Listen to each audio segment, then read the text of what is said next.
السلام علیکم، مجھے چینل پر سلام کریں۔ میری ساسو جی نے خود کو بہت اچھے طریقے سے مینٹین کیا ہوا ہے۔ انہیں دیکھ کر کوئی نہیں کہہ سکتا کہ ان کی 2 بیٹیاں ہیں اور ان کی عمر 40 سال ہے۔ ان کا جسم پہلے سے ہی افریقی اداکارہ جیسا ہے، اسی لیے ان کی ڈیلیوری کے بعد بھی ان کے جسم پر زیادہ اثر نہیں پڑا۔ ان کا قد تقریباً 5 فٹ 6 انچ ہے۔ کمر تک لمبے کالے گھنے بال، ہلکے نیلے رنگ کی آنکھیں اور ان کا جسم بالکل متوازن ہے۔ عمر کے حساب سے تھوڑا سا پیٹ نکلا ہوا ہے، لیکن ان کے چہرے پر ایک بھی جھری نہیں آئی۔ صاف ستھری گوری جلد اور ایک پرکشش خاتون ہے۔ مجموعی طور پر کسی بھی آدمی کو متوجہ کرنے کے لیے جو کچھ چاہیے وہ سب ان کے پاس ہے۔ جب سے میں نے انہیں پہلی بار دیکھا تھا تب سے ہی میرا دل ان کی طرف مائل ہو گیا تھا۔ پھر ایک دن موقع مل گیا، میں ساسو ماں کی مالش کرتے کرتے ساسو جی کی۔ ہیلو دوستو، میرا نام اسم ہے اور میں سرکاری محکمہ میں کام کرتا ہوں۔ میری ایک خوبصورت بیوی ہے جس کا نام سنا ہے، اور 1 سال کا پیارا سا بیٹا ہے جس کا نام سائم ہے، مگر ہم اسے پیار سے پپو کہتے ہیں۔ ہماری شادی کو 3 سال ہو چکے ہیں۔ ہم دونوں نے لو میرج کی تھی، اس لیے شادی سے پہلے ہی میری بیوی سنا کے گھر پر میرا آنا جانا لگا رہتا تھا۔ سنا کا خاندان چھوٹا تھا اور ہمارے گھر سے بس 2 یا 3 کلومیٹر ہی دور ہے۔ ان کے گھر میں ان کے ماں باپ اور ایک چھوٹی بہن ریشما تھی۔ ریشما سے تو میں شادی سے پہلے ہی کافی گھل مل گیا تھا۔ میرے سسر جی ریٹائر فوجی تھے اور ساسو جی ہاؤس وائف تھیں، اور میری سالی ریشما بھی اے کر رہی تھی۔ سسر جی کے ریٹائرمنٹ کے بعد جو پیسہ ملا اسے انہوں نے سمجھداری سے سرمایہ کاری کی، جس سے گھر کی حالت کافی اچھی ہو گئی تھی۔ اب وہ اپنے ایک دوست کے ساتھ پارٹنرشپ پر بزنس کرتے ہیں، اس لیے دن بھر مصروف رہتے ہیں۔ میں بھی ایک اچھی پوسٹ پر نوکری کرتا ہوں اور میری بیوی بھی ایک کمپنی میں مینیجر کے عہدے پر کام کرتی ہے۔ پپو کی دیکھ بھال کی ذمہ داری میری ساسو جی نے خود ہی اٹھا لی، کیونکہ ہم دونوں ہی نوکری کرتے ہیں تو پپو کو سنبھالنا تھوڑا مشکل ہو جاتا ہے۔ ساسو جی یہ کام خوشی خوشی کرتی ہیں، کیونکہ یہ ان کے لیے ایک طرح کی تفریح بھی ہے اور انہیں بچے بہت پسند بھی ہے۔ سچ کہوں تو میری ساسو جی نے خود کو بہت اچھے طریقے سے مینٹین کیا ہوا ہے۔ انہیں دیکھ کر کوئی نہیں کہہ سکتا کہ ان کی 2 بیٹیاں ہیں اور ان کی عمر 40 سال ہے۔ ان کا جسم پہلے سے ہی افریقی اداکارہ جیسا ہے، اسی لیے ان کی ڈیلیوری کے بعد بھی ان کے جسم پر زیادہ اثر نہیں پڑا۔ ان کا قد تقریباً 5 فٹ 6 انچ ہے۔ کمر تک لمبے کالے گھنے بال، ہلکے نیلے رنگ کی آنکھیں اور ان کا جسم بالکل متوازن۔ عمر کے حساب سے تھوڑا سا پیٹ نکلا ہوا ہے، لیکن ان کے چہرے پر ایک بھی جھری نہیں آئی۔ صاف ستھری گوری جلد اور ایک پرکشش خاتون ہے۔ مجموعی طور پر کسی بھی آدمی کو متوجہ کرنے کے لیے جو کچھ چاہیے وہ سب ان کے پاس ہے۔ جب سے میں نے انہیں پہلی بار دیکھا تھا تب سے ہی میرا دل ان کی طرف مائل ہو گیا تھا، لیکن سماج کے اصول اقدار اور رشتوں کو سوچ کر میں اپنے دل کو سمجھا لیتا تھا۔ شادی کے بعد جب پپو پیدا ہوا اور سنا کو 4 مہینے بعد نوکری جوائن کرنی پڑی، تب سے ساسو جی نے پپو کی دیکھ بھال اپنے ہاتھوں میں لے لی تھی۔ اسی وجہ سے مجھے روز پپو کو چھوڑنے اور لینے کے لیے سسرال جانا پڑتا تھا۔ ان سے روز ملنے اور بات چیت کرنے کے بعد میرے اندر دبے ہوئے خیالات پھر سے بڑھنے لگے تھے۔ تب میں نے ٹھان لیا کہ ایک دن ان سے اپنے دل کی بات ضرور کہوں گا۔ کئی دنوں تک میں نے کوشش کی لیکن ہمت نہیں کر پایا۔ کچھ دن اور گزرے اور اسی درمیان سسر جی کے کسی دوست کی شادی میں جانا تھا۔ سسر جی کھانے پینے کے شوقین تھے اور ڈرنک بھی کر لیتے تھے، اسی لیے وہ شادی میں 10 دن پہلے ہی چلے گئے۔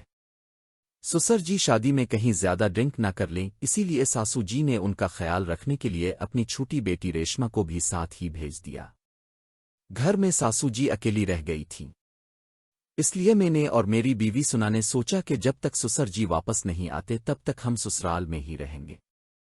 ہم دونوں کو ہی نوکری سے شام 5 بجے چھٹی ہو جاتی ہے، لیکن میری ڈیوٹی میرے شہر میں ہی ہونے کی وجہ سے میں 5:30 بجے ہی گھر آ جاتا ہوں۔ لیکن سنا کی ڈیوٹی شہر کے دوسرے بلاک میں ہے، اس لیے وہ وہاں سے 5:15 بجے بس سے شہر آ جاتی ہے اور میں سنا کو بائک پر گھر لے آتا ہوں۔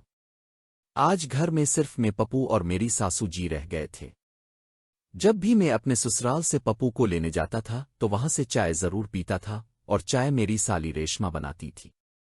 آج شام جب میں سسرال گیا تو میرا دل چائے پینے کو چاہا، لیکن ریشما تو سسر جی کے ساتھ شادی میں گئی ہوئی تھی، اس لیے آج چائے ساسو جی بنانے والی تھیں۔